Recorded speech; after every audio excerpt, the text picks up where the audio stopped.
Hey everybody, welcome back to A Brush with Coaching. So this is day 3 of us looking at time investment. Where are we investing our time? How are we investing our time?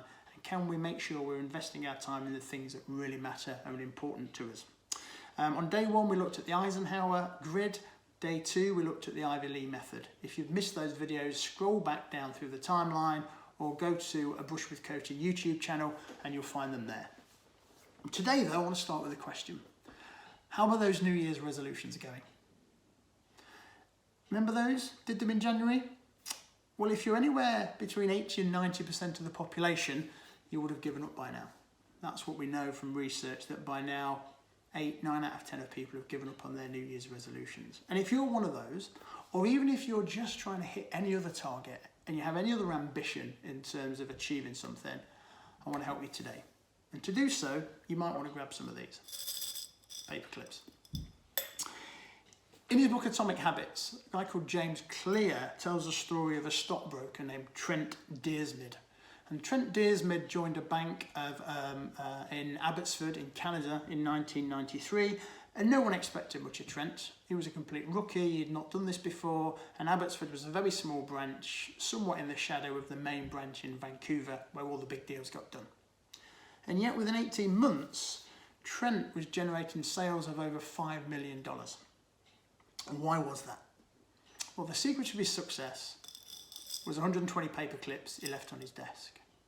Because every morning what he did, he arrived at work at 8 AM and he started dialing potential clients trying to drum up business. And every time he made a call, he took it out and he put it in an empty jar. And he kept dialing until all 120 paper clips had moved from one jar to the other. Simple as that. As with all these tricks and tips, it sounds a bit too simple, but there's real genius in this method. So many of us have an ambition: get fitter, read more. And we know that we have to turn that into something tangible. So I am going to run 5K in 40 minutes, or I'm going to read 25 books this year. And that's where most of us stop. And that's the problem. Because that goal is too big and too abstract. What we need to do is break it down. And that's what the paperclips allowed Trent to do. So his ambition was to be a successful stockbroker. His goal was to generate several $1 million worth of sales. How he did it on a day-by-day basis was calling clients. And that's what the paperclips allowed him to measure.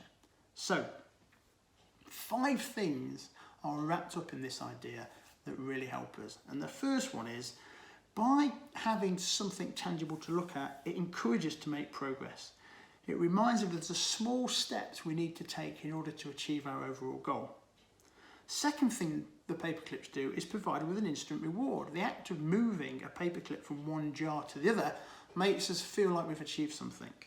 The third thing it allows us to do is receive the difference in one jar and the other is monitor our progress to see how well we're doing towards our goal. Fourth thing it does, because we can see that progress, it motivates us to keep going. We can see we're doing some things that make a difference.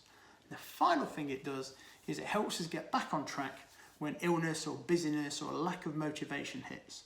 We can see what we need to do to get back on track, and rather than feeling discouraged and giving up, we can just go for it and get ourselves back on track.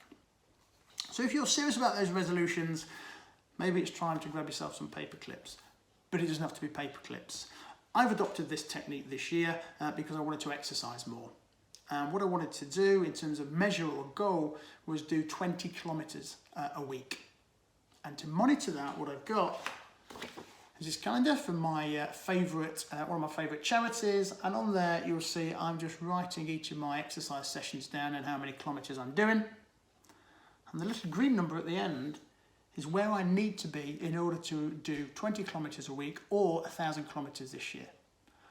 And as of the end of March, what I'm delighted to say is that against a target of 260 kilometres, I'm at 368. This stuff really works. So if you're serious about achieving some goals or getting back on track with your resolutions or just being ambitious for pulling something off, break it down into a tangible goal. Buy yourself some paper clips, buy yourself a calendar, give yourself some way of monitoring your progress and go for it. That's it for today. Thanks for dropping by. See you again tomorrow. Until then, take care. Bye-bye.